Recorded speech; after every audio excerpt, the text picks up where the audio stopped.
mo fi ṣe kádàrá yẹn pé ta ló mọ kádàrá ta ló mọ kádàrá kó jáde wá wí ẹni bá mọ kádàrá kó jáde wá wí ọmọ tuntun tàbí sáyé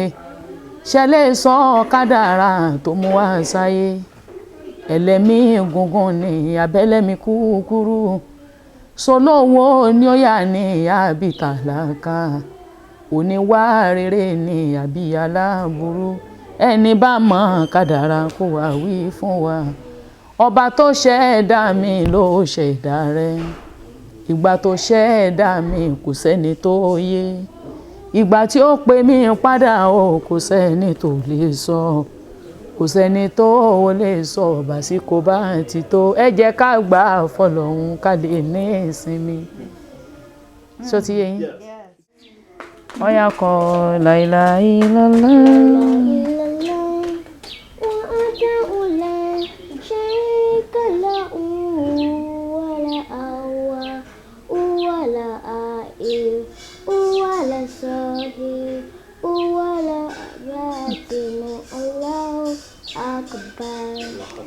My hijab, yeah. My hijab,